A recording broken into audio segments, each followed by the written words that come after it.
For decades, Jeffrey Epstein's name has been synonymous with power, wealth, and unimaginable crimes. In late 2025, Congress passed the Epstein Files Transparency Act. On January 30, 2026, the U.S. Department of Justice released over 3 million pages, 2,000 videos, and 180,000 images, the largest dump yet. Here's exactly what the files show and what they don't. Jeffrey Epstein was a financier who died in jail in 2019 while awaiting federal sex trafficking charges. He ran a network that recruited and abused dozens of underage girls.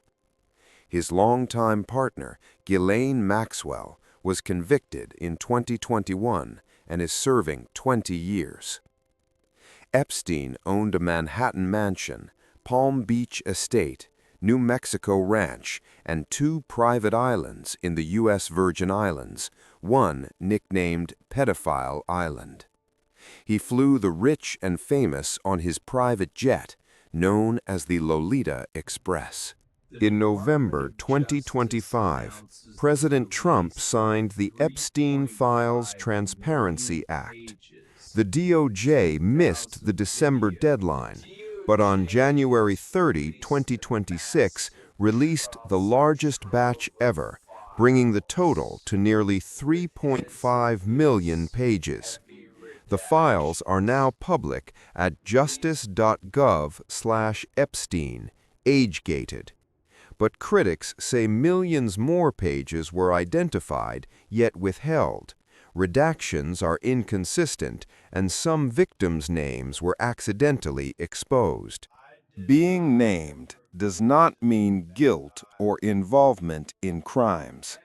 Most mentions are social contacts, old phone numbers, or unverified tips. Here are the biggest new details from the 2026 release.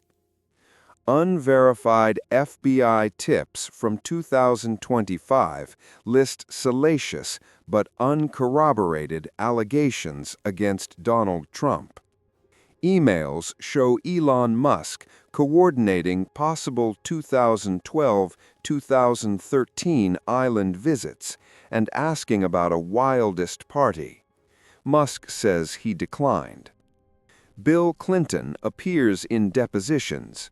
He invoked the Fifth Amendment in one old deposition.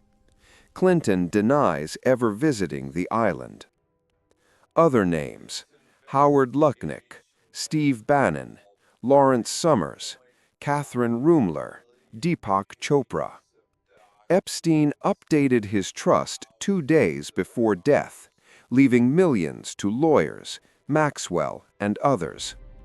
No secret client list, no blackmail tapes, no proof of a vast elite pedophile ring beyond what was already known. The release has drawn heavy criticism. Some survivor names were not fully redacted. Files are disorganized and duplicated. Democrats and advocates say up to half the potentially responsive records are still missing. The DOJ insists this is the final major release, and they followed the law. The Epstein files expose a horrifying network of abuse and how powerful people socialized with a predator. But they also show how little new evidence emerged of a larger criminal conspiracy. The real story remains the victims who came forward. Their courage forced these documents into the light. The full truth may still be buried in the remaining files, if they ever see daylight.